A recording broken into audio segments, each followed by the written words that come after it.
Well, gang, I'm out in McCulloch, and I'm going to address a question that I get asked a lot. And it's basically about, will this bar fit my chainsaw, and what chain do I need to run on this bar?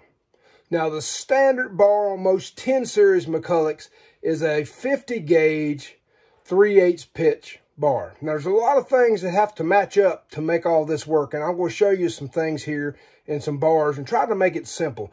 Guys, a lot of you know this, and that's cool. This is for the newbies. Because many years ago, I didn't know any of this either, and I want y'all to be aware of it so you'll have a better idea when you say, well, this bar and chain fit my saw. The variations there are, for lack of a better word, in it, and there's many, way more complicated than you think it is. It's not complicated, but it's complicated if you don't know it. And like I say, you don't know what you don't know. Well, gang, as you can see, I got some bars, some clutch drums, and some sprockets on the bench. I'm going to try to explain this to you very rapidly. I don't like to watch long videos with oohs and ahs and hems and haws, and I know y'all don't either. First thing I'll tell you, this.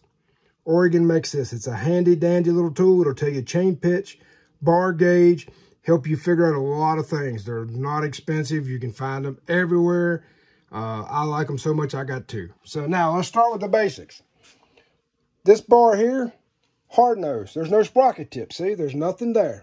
Nothing there. Man, my hand's ugly.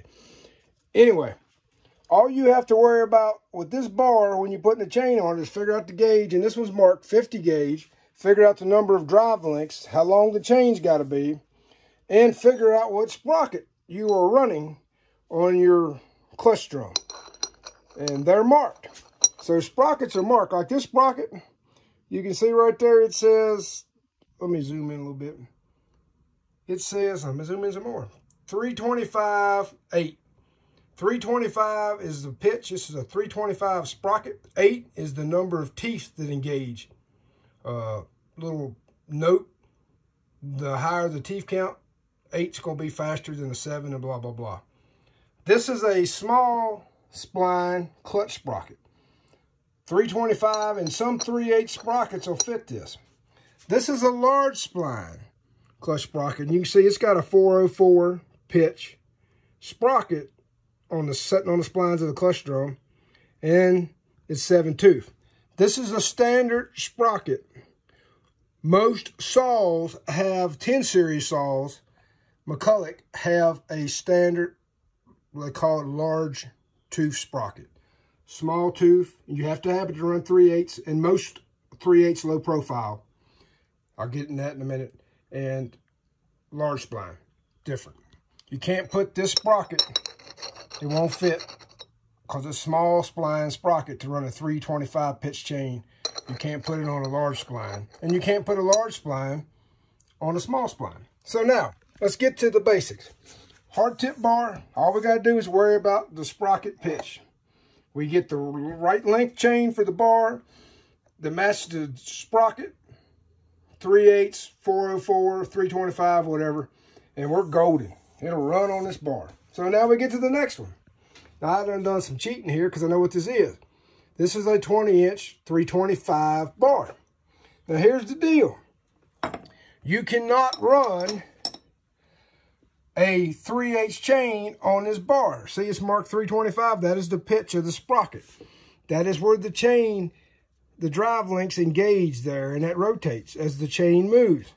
You have to have a matching sprocket.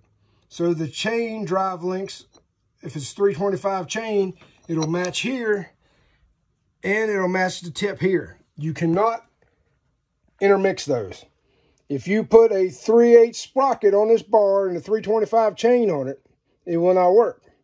You have to have 325 chain pitch for the sprocket on the bar and for the sprocket on the clutch drum. Now, a lot of bars are marked. I'll tell you what they are. This one, this is a 404 pitch, 063 gauge. It tells you on the tip, this tip right here, it tells you exactly what chain you have to run. So all you have to do is match the chain to the pitch and the gauge, and then put a 404 sprocket on your clutch drum, get the right length chain, and you're golden. So in a nutshell, that's how it works, folks. You have to match up your sprocket pitch and your sprocket pitch on the tip of the bar and the clutch drum have to match, or you're going to have a mess. Either the chain's going to bind up, or it's going to just eat that sprocket up in a New York minute, and you're not going to be happy. Whole lot of other stuff about mounts. The mounts is this area, and the way the oilers are cut on the bars. Most 10 series McCullochs are D176 mounts. I hope that helps y'all clarify some of this. I know it's not easy, but once you understand it, it's not complicated. Mike's out.